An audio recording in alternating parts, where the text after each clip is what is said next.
Olá! Seja muito bem-vindo e muito bem-vinda à nossa videoaula de hoje. Eu sou o professor Victor Alves e o assunto que vamos abordar você pode encontrar nas unidades 2 e 4 do livro da disciplina.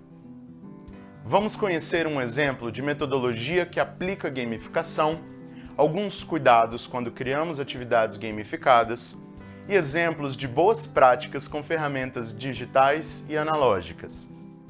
Nós entendemos que atividades que envolvem jogos e seus elementos têm um grande potencial de gerar maior engajamento em nossas aulas. Mas será que todas elas dão certo? E quando pensamos nos primeiros passos para transformar as nossas práticas, será que ferramentas digitais como o Kahoot são a única opção para ludificar uma atividade? Vamos então para algumas considerações. Quando damos nossos primeiros passos aplicando metodologias ativas, como a gamificação, é importante que comecemos olhando para o que já fazemos de melhor em nossas aulas, e daí aplicar o que aprendemos. Muitas vezes, alguns exemplos que vemos em livros não refletem a realidade que ensinamos. E mesmo que você tenha acesso à internet ou outras tecnologias digitais, comece de forma simples e não deixe o mais importante de lado. Nós precisamos conhecer e considerar o perfil de nossos estudantes, da nossa escola, e a gente não pode se esquecer. A criatividade na gamificação está em como aplicamos as nossas ideias, utilizando o que nós temos ao nosso redor. Ou seja, não deixe que ferramentas ditem o seu plano de aula. Nós que as controlamos e não o contrário. Professor, tem uma perguntinha. Como vou adaptar o que eu fiz a vida inteira? Você pode começar incluindo elementos simples de jogos em momentos que seus estudantes não ficariam tão engajados, como, por exemplo, numa correção de dever de casa. De que forma você poderia gamificar momentos de correção de atividades? Pense em alguns exemplos e veja 2 dicas a seguir.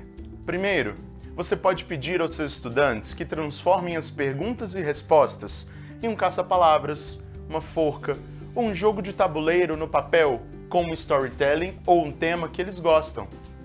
Você pode também sugerir o site WordWall para que encontrem outra dezena de opções de criação de jogos. Você pode propor à turma que a cada semana um grupo ou um aluno traga um estilo de jogo para deixar a correção mais interessante. Ao final do mês, você pode distribuir medalhas para as ideias mais criativas, divertidas ou qualquer outro critério que seja de interesse coletivo da turma. Perceba que as sugestões anteriores colocam a responsabilidade na mão dos estudantes, dividindo a oportunidade de ludificar uma proposta pedagógica de acordo com o que eles vivem no seu dia a dia. E se por acaso não seja possível dividir essa responsabilidade e a criação das atividades, o segredo é conhecer muito bem a sua turma e entender o perfil de cada jogador. Assim, você poderá fazer escolhas que irão ajudá-los a se conectar entre si e com o conteúdo de uma forma mais significativa. Para lembrar os tipos de jogadores, leia os 4 tipos na unidade 2 do livro da disciplina e acesse o QR Code que está na tela para conhecer um pouco mais de cada um dos perfis. Bem, nós já conhecemos a pirâmide de Kevin Werbeck, com as dinâmicas, mecânicas e componentes, mas há outros exemplos como a octélisis, de Yu Kai-Chou, que você pode conhecer melhor na unidade 4 do livro da disciplina. Hoje, nós vamos nos aprofundar nos elementos para a construção de uma aprendizagem gamificada, segundo Flora Alves. A primeira fase desse processo é sobre definir. Assim como o nosso plano de aula, nós precisamos definir objetivos e como chegaremos até eles. Precisamos pensar como faremos o processo de avaliação final, qual é o perfil do público e do ambiente sociocultural. Pense sempre. Ao final dessa atividade gamificada, nós teremos Nós alcançamos, nós aprendemos.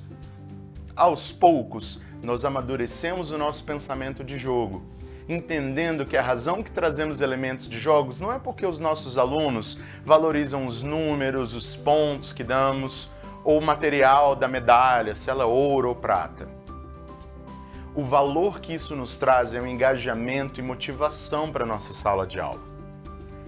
Reduzir a gamificação aos pontos, prêmios e símbolos é uma armadilha e pode não ter o sucesso que você espera quando aplicamos apenas um ou outro elemento desses jogos. A segunda fase é sobre arquitetar. Nela, você levará em conta as definições feitas na etapa anterior e vai criar uma experiência que contemple tudo aquilo que você precisa para que a sua aula tenha sucesso. Pense nessa fase como a estrutura de cada parte da sua aula, onde você desenha estratégias e instrumentos para chegar aos objetivos planejados.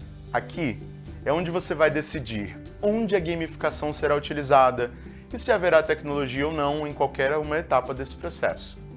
Lembrando que as ferramentas digitais são apenas um meio de entrega e nunca devem ser a fonte do engajamento. Para entender se o seu engajamento está sendo motivado pela ferramenta ou pela atividade, perceba a reação dos seus estudantes ao fazer uma mesma atividade fora e dentro do meio digital. Se a alegria da aula se concentra apenas no fato de ser aquele aplicativo em específico e sem ele não há vínculo com o conteúdo, é hora de repensar a forma que estamos preparando as nossas aulas. Fase 3. Aprender. Pense o que será levado dessa experiência e como os estudantes poderão colocar em prática o que aprenderam. Essa etapa poderá acontecer de forma online ou presencial e surgiram a partir das definições e arquitetura que preparamos anteriormente. É aqui que a aprendizagem acontece, especialmente quando temos a mão na massa. Fase 4. Transferir. Se o preparo da atividade ou curso que estamos fazendo não for colocado em prática, nenhum resultado será alcançado, concorda? Essa fase existe para que asseguremos que a prática desses conhecimentos possa ser transferida para a realidade e vida dos estudantes. Você pode estimular a criação de podcasts, vídeos e peças midiáticas que tornem palpável o aprendizado do conteúdo almejado. Inclusive, Jane McGonigal, uma das maiores referências teóricas do assunto, reforça como nós podemos utilizar de processos gamificados para a solução de problemas reais. Na fase 5, o foco é assegurar que o aprendizado aconteceu. Ou seja, não adianta lançar desafios e esperar uma mudança de comportamento ou engajamento se você, educador, não estiver acompanhando o processo de perto. Ofereça suporte, planeje a maneira que essa ajuda vai acontecer lá na fase de arquitetura da atividade. E por fim, é hora da análise. Nós só podemos medir o impacto que geramos na aprendizagem dos nossos estudantes, medindo e avaliando de forma plural as práticas que propomos. Utilize, por exemplo, o Google Forms para coletar um feedback simples das atividades. Analise esses dados coletados, compare o sucesso e sugestões de mudança entre as suas turmas e assim você agrega valor e reconhecimento ao seu trabalho. Se você quiser fazer algo mais físico, você pode utilizar post-its ou pedaços de papel cortado como ticket de saída. E o que significa isso? Significa você, ao final de uma aula, parar e começar a demonstrar o crescimento dos seus alunos aos poucos, escrevendo em poucas frases o que eles aprenderam durante aquele curso, durante aquela semana ou até mesmo durante o mês. Você pode inclusive colar esses post-its e papéis na parede e assim ver essa construção acontecer com o tempo. Para concluir, vamos seguir 7 passos que mesclam elementos da pirâmide de Warbeck e as etapas propostas por Flora Alves. Assim, você vai ter um roteiro que pode seguir e começar a gamificar suas aulas. O primeiro passo é conhecer bem os objetivos de aprendizagem e tê-los muito bem planejados. Número 2, defina comportamentos e tarefas que são esperados de parte dos seus alunos e do seu suporte. Liste o conteúdo, conhecimentos e tarefas específicas que te ajudarão a alcançar os seus objetivos. 3. Conheça os seus estudantes. Além de trabalhar diariamente o vínculo com seus alunos, você pode utilizar mapas de empatia ou aplicar testes que contenham as 4 classificações de Bartle. 4. Identifique o tipo de conhecimento que precisará ser ensinado. A taxonomia de Bloom pode te ajudar a identificar que estratégia você adotará dependendo do tipo de conhecimento que precisa gerar. 5. Assegure a presença da diversão. Aposte em níveis de dificuldade desafiadores. Trabalhe temas que sejam de interesse da maioria da turma ou temas sugeridos por eles mesmos. 6. Utilize ferramentas apropriadas. Considere a sua realidade. Faça as escolhas sobre ferramentas digitais ou analógicas que você vai usar. E mantenha o nível de energia e desafio durante a sua aula. 7. Faça protótipos. Toda ideia tem o seu potencial para teste e experimentação, não importa o quão boa ou quão ruim ela seja. Experimente, implemente e garanta o sucesso dela, só depende de você. E não se esqueça de coletar feedback e fazer as suas conclusões. Falando em conclusões, vamos recapitular o que aprendemos na aula de hoje? Ao dar os primeiros passos criando aulas gamificadas, dê passos simples e curtos e lembre-se que tecnologia não é e nem deve ser a única opção, apenas um meio.